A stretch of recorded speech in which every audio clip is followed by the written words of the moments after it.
Did you know that with just a couple dollars in parts, a JetKVM can power a computer on and off anywhere in the world? Now, my son's headed to Japan for an exchange year. Shipping a PC is complicated, and we've all seen what happens to glass side panels. I got him a JetKVM a while ago for remote control, but that doesn't help much when the PC is completely powered off.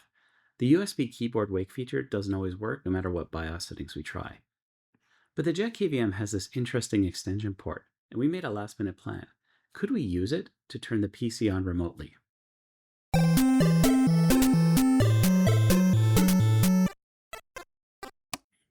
If you've never seen it before, there's a second port on the back that looks like a phone jack.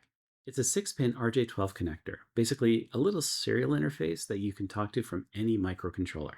Now, there's an official JetKVM power module, but it costs more than $50 and it's sold out almost everywhere. I was confident this could work until we hit the first snag. All the phone cables I had lying around were only 4-pin versions. The JetKVM needs all 6. We didn't have time to order the right cable, so could we make it work anyway? Turns out, yes. The serial lines sit on the center 4 pins, so a 4-pin cable is just fine. We lose the 5-volt and ground lines, but that's no big deal. Those are the same rails that already power the JetKVM. Since this was a quick, late-night build, we're using whatever's in the parts bin. For the microcontroller, I grabbed an old baby orangutan board. Basically an Arduino with motor drivers. It'll do perfectly. First, let's make sure the software serial library works. This is the quickest way to get serial working on an Arduino. I loaded a quick Hello World sketch and put the oscilloscope on the transmit pin. Once we dial in the time base, we can see it's alive and sending data. Hello World. Perfect. So the communication part should work. Now, how do we actually press the PC's power button? The PC's power switch is just a momentary contact. You press it, it shorts 2 pins together. The motherboard detects this and wakes the system. So knowing that, the answer is actually pretty simple. A BJT transistor. They've been used as electronic switches since the 1950s. You run them in saturation and cutoff, and they behave like the perfect digital switch. And if you're interested in learning way more about BJTs, YouTube is absolutely packed with great transistor tutorials. Motherboard power sensing is low current and looks something like this. A pull-up resistor to 3.3 volts or 5 volts, and a button that pulls it down to 0. Simple. When that happens, the chipset powers on. So we just need to figure out which side of this header pin is ground, wire a BJT across the pins, and then drive its base through a resistor from an Arduino output. When that pin goes high on the Arduino, the transistor saturates and closes the circuit, just like pressing a button.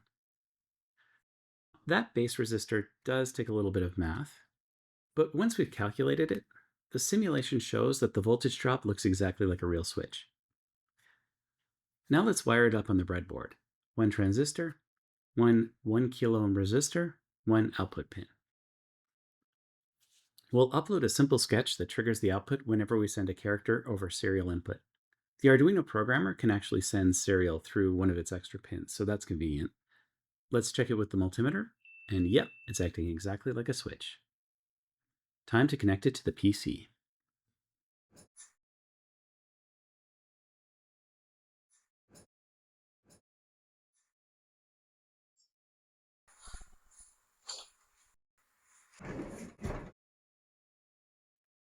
We're going to locate the ground side of the power header, power the microcontroller from a standby 5-volt rail, and wire the transistor across the switch pins.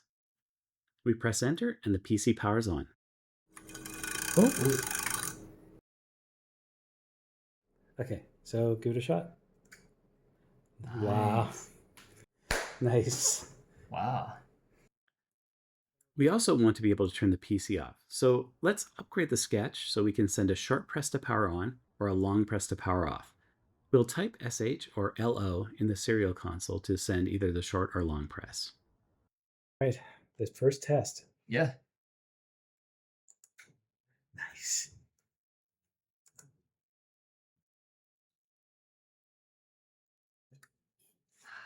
That's Nice. awesome. Well done. Now that everything works locally, let's bring in the JetKVM. We'll sacrifice one of these old phone cables, hook up the right wires, and tie the JetKVM's transmit line into the microcontroller's receive pin.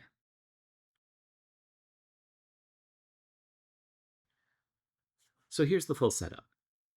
The microcontroller runs off the motherboard's 5-volt standby rail.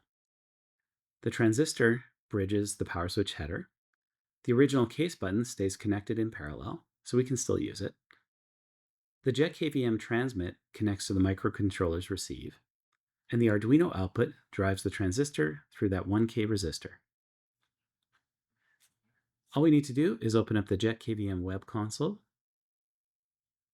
type a command, and the PC powers on, just like that.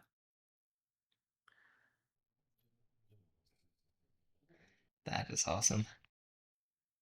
So we mounted the breadboard inside the case, not elegant, but stable enough to sit untouched for a few months, and it finally gives us remote power control. This was a quick evening build, so we cut a few corners. If we wanted to make it more robust, we could easily do that. First, we should use a proper 6-pin 6-connector cable. These aren't that expensive, and then the JetKVM can power the microcontroller directly. Second, we should upgrade to a more modern Raspberry Pi Pico. It already speaks 3.3 volt serial, matching the JetKVM, and could send back power status messages, which would be cool. Third, we should swap the BJT for an opto isolator to keep the circuits fully isolated. There's not a lot of risk using the transistor, but this would just be a lot safer. And finally, since someone's already reverse engineered the official JetKVM power module protocol, we could use that and the official JetKVM power control extension instead. Overall, we're really happy with this build. It does exactly what we wanted, and we managed to put it together in an evening.